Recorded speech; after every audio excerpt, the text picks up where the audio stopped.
Ladies and gentlemen, welcome to this episode of the Stable Parenting Podcast. My name is Shane Jacob, your host, and I thank you for taking your time to be here with me today. Lately I've had quite a lot of coaching conversations with parents who are upset at their kids acting out in all different kinds of ways. Everything from getting sent to the principal's office to detention to getting arrested. Parents are just devastated and sick about what their kids are doing. And here's some of the things that I'm hearing about in my coaching calls.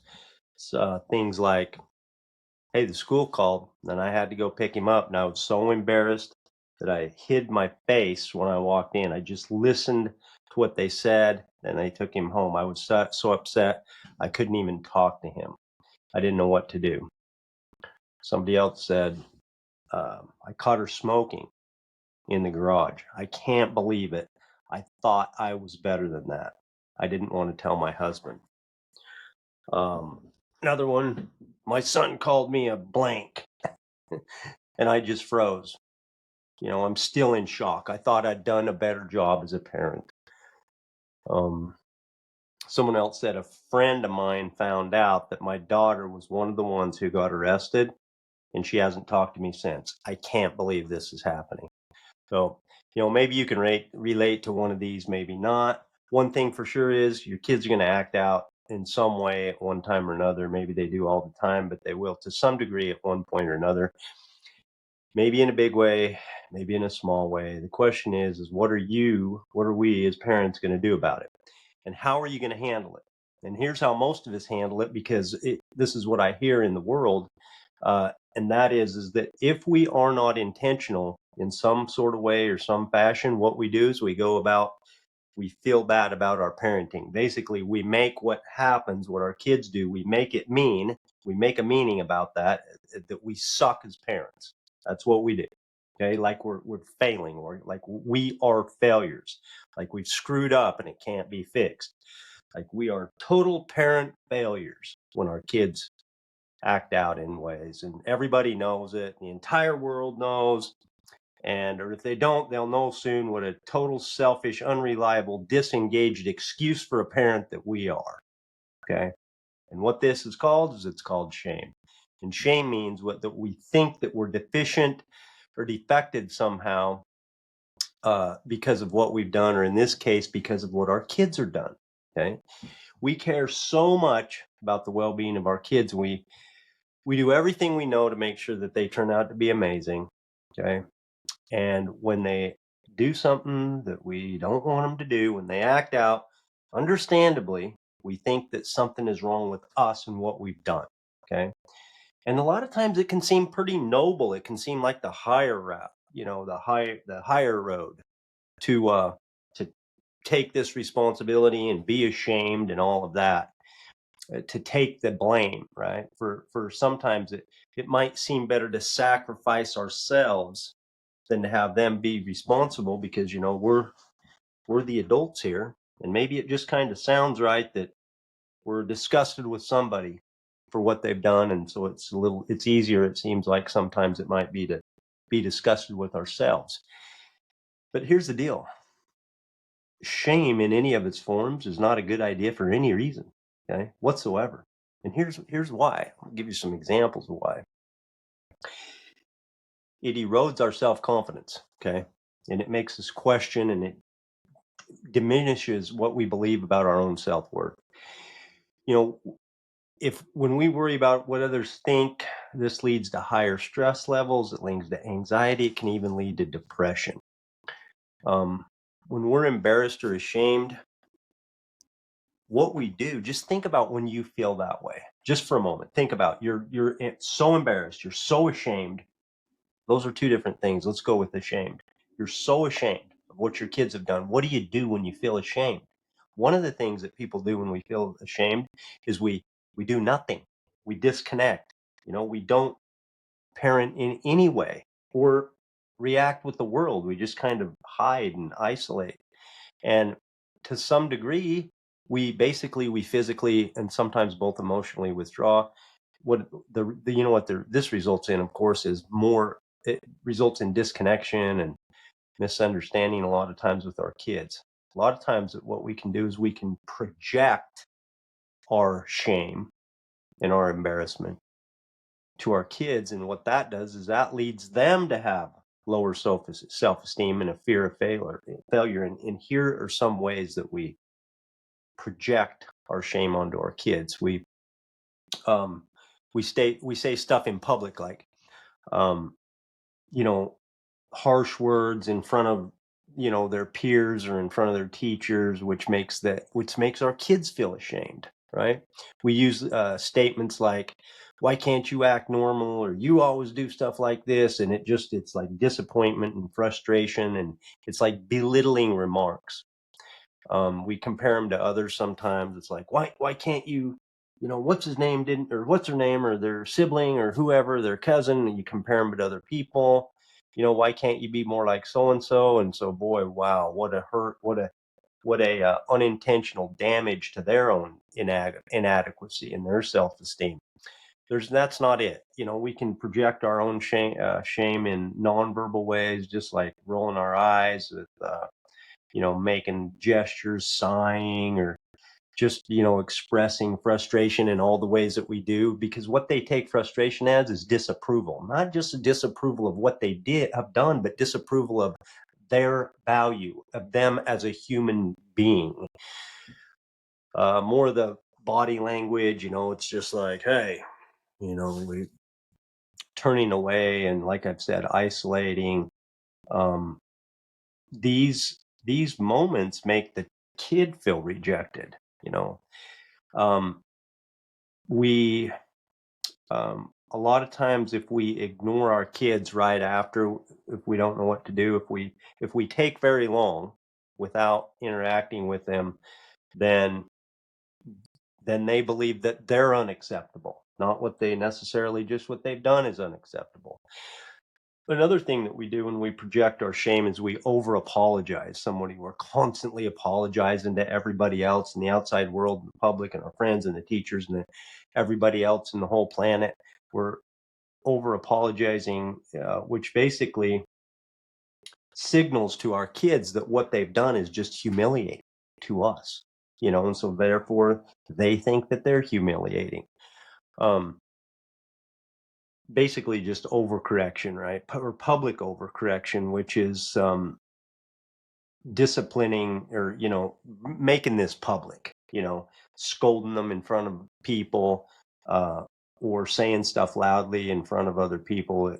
It just humiliates our kids. And then um, if we use things like, we can say things like, you're so embarrassing, or you always do this, which basically what that does is that they take on this negative identity because we're giving it to them. I mean, that's what happens.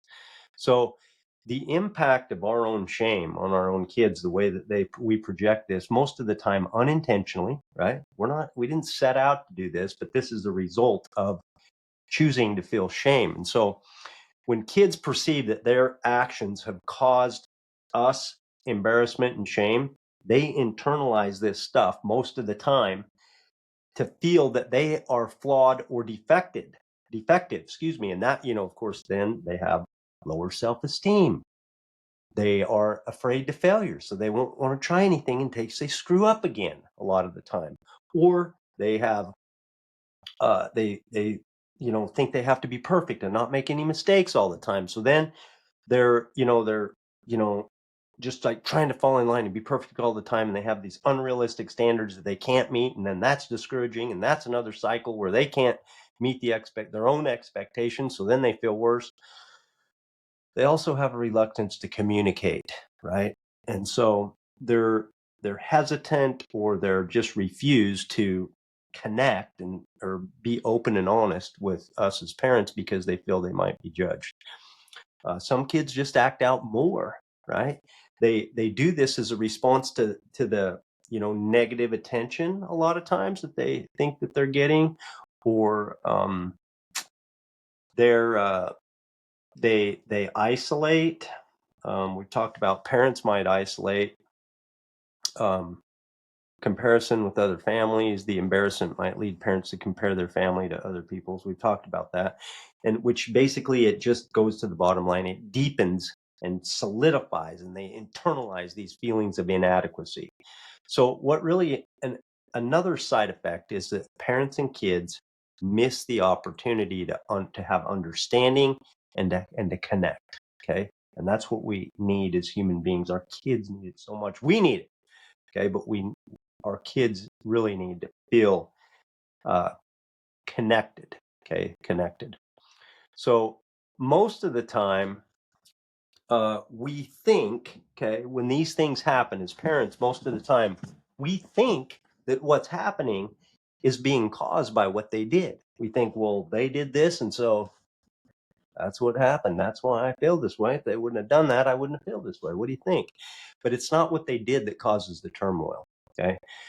The thoughts that we're having about it that's causing the shame are choices that we're making. And now they might be unintentional, but we have a choice in this matter. So if we can recognize, okay, the choice and how we're feeling, and if we want to change that, we can. And here's how I recommend going about it. Okay. It's basically a 1, 2, 3, 4 step process. Okay. That I've got. And it's simple, but worth it. Okay. So part of this I learned from one of the, I don't know, you'd call him the godfathers, the all-time greats of horse training, is Les Bow. Okay. Les is I think he's a national reining futurity winner. He's a cow horse world champ. He's multiple world champions across many disciplines. He's just one of the oldies but the goodies, one of the kind of the founding fathers of modern day horse training, if you will. And he talked to me about a school of thought that exists in horses that I've known about for a long, I've experienced, I've done myself, and that is the school of thought in horse training is that if you're in the middle of a conflict, don't quit, don't give up now. You can't quit now, because if you quit now, you'll have taught that horse the wrong thing, and he'll remember it for forever, and that'll be the way it'll be. So if you're in a fight, you can't quit. That's basically the bottom line of this idea. Okay. And when I talked to Les Vo, I had the chance to interview him for the horsemanship journey a couple of years ago. And he said, Shane, that's precisely the time that you should quit.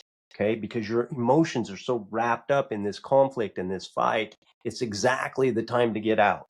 And so the reason I bring this up now is because step one, when your kid acts out, when something you believe that they've done is something terribly wrong, the first step is not to get in the middle of it right off the bat. The first thing is just to stop and pause. I can tell you one time before I had really thought about this much, and this is very common, or it has been in horse training, that you don't quit when you're in a fight. And so I can remember one time I was assisting some people, there was a handful, four of us, four of us were attempting to load this horse in the trailer. Okay. This is early on in my career, mind you. And so the horse was refusing to load, and we were doing everything we could think of and everything we'd heard of and everything we'd tried before, and nothing was working. And the conflict escalated. It got rougher. The horse refused harder and harder and harder. And our only idea is to force and try and persist in this fight until eventually we didn't want to quit because we thought it was the right thing to do. And so in the end, the horse got in the trailer. But by the time the horse got in the trailer, the only place that we needed to go was straight to the vet, because the horse had hurt herself, had created injuries in this fight, and just getting herself into her, just fighting to, stay away, and just in the skirmish of trying to get her into the horse trailer. And so it didn't work. It didn't work. It worked in the short term because we got her in the trailer, but then we had to go she cut herself on her leg, and she had to go get a couple of stitches, and then the long term didn't work either. Okay. In this example that I'm describing to you. So back to our kids and their conflict. Okay. Step one is just to stop. Okay. When you recognize when you recognize what you're feeling, or as soon as you hear about the thing that they've done, they've acted out, and you know that you're feeling super embarrassed or you're feeling ashamed of what they've done, and you don't want to, the first thing to do is stop. Okay. That's step one. Step one is to stop and breathe, maybe some deep breathing, and think about your state, which means think about how your state of mind, your state of emotion, think about your thoughts, what's going through your head. And I suggest some self-talk, like some deep breathing and some self-talk, like, I'm going to handle this. I'm going to present myself, and I'm going to handle this like the extraordinary parent that I am. Okay. That's the kind of self-talk that I would suggest in these moments. And take as much, you don't have any excessive time so your kid thinks you're avoiding them or something like that. But the first step here is to become aware of how you're feeling, and to breathe and become aware of your thoughts and put some intentional thoughts into your head, like I suggested. That's my suggestion. I'm extraordinary. I'm going to handle this like the extraordinary parent that I am. Okay. Just saying that, I can just feel it in me. But this isn't, I don't always handle it right anyway. This week I've had, there was one specific thing that happened to me this week, and it, not with my daughter and my son, not in parenting, but just in the world, in conducting business with a client. I came out in a way that I didn't stop and take the time and breathe and see how I wanted to come out. So then I had to, I'm going to tell you how to repair that in my system. It's part of my system. My point is we're not going to always get it done the way that we want it to, but that's built into this system too. So let me get to it. Step one, we've got that. Step two is to go to our kids for understanding. Okay. Understanding is the goal, not fixing, not necessarily solving, not I'm going to fix you, not I'm going to straighten your hair, not any of that. The goal should be to go for understanding. Okay, that's step two. Honor their perspective. Go for understanding. Honor their perspective again means that you don't agree with necessarily. You don't need to agree with. You don't have to.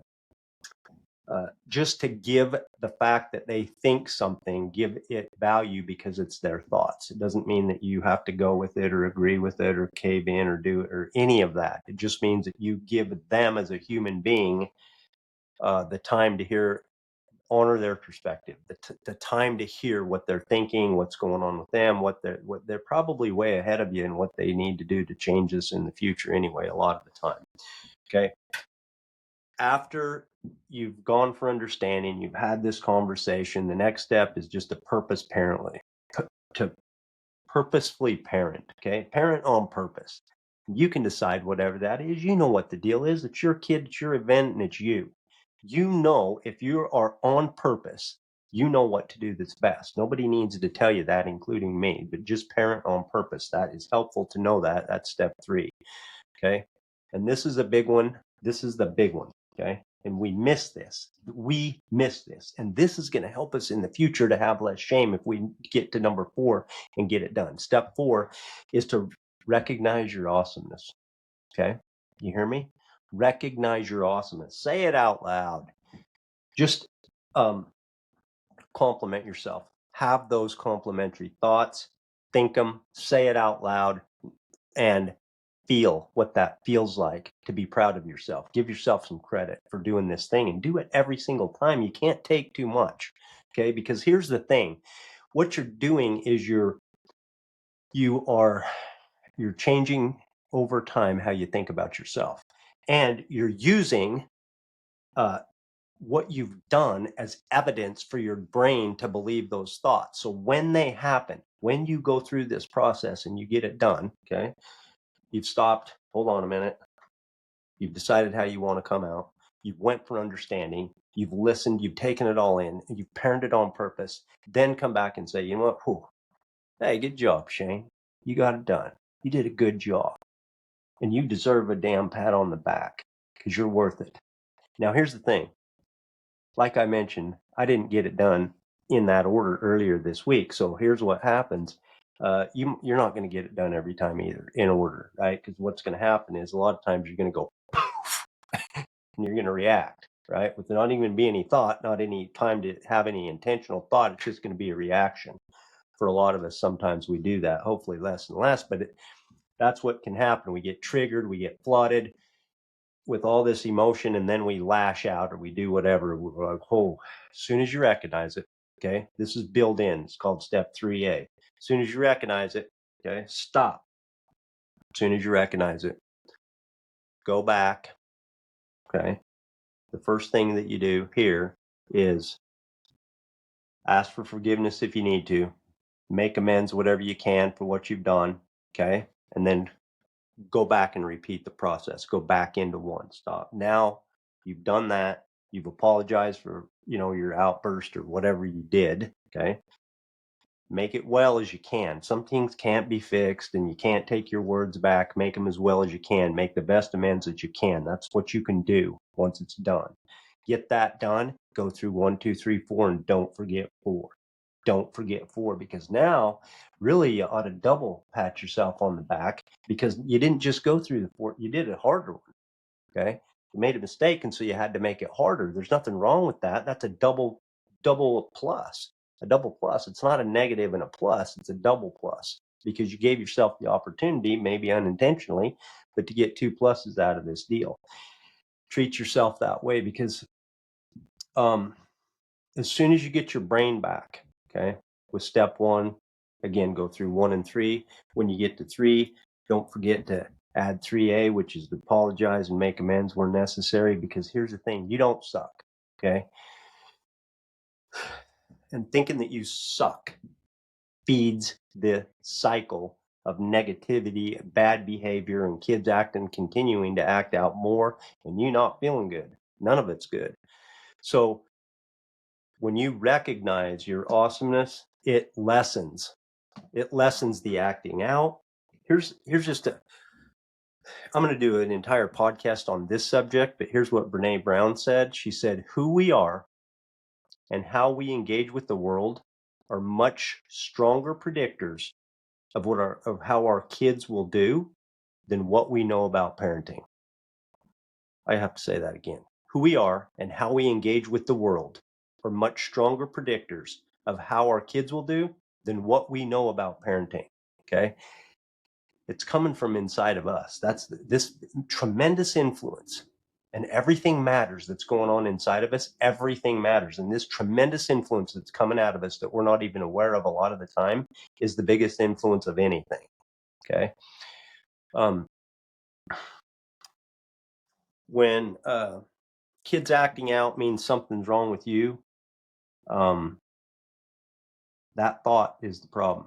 Okay. Thinking that is not helping. Thinking that when our kids do something, that something is wrong with us, and just taking all this personal, and it's hard not to. I mean, they're our kids and we're their leader, and they're not doing what we want them to. So this is not a simple, easy, it's a simple process, but it's not an easy process. And so understandably, we have these things, but if we don't become intentional, the default basically setting, which is shame and embarrassment and shame, that's what feeds the bad cycle. Okay. And here's the thing, you're probably doing a lot better job than what you think, man. If you're here listening to this, you're doing pretty good just as it is. Okay. So remember that the fact that you're here, it proves that you're an amazing parent just as it is. Hey, remember, you cannot fail as long as you don't ever stop chasing it. Thanks for being with me. Talk to you soon.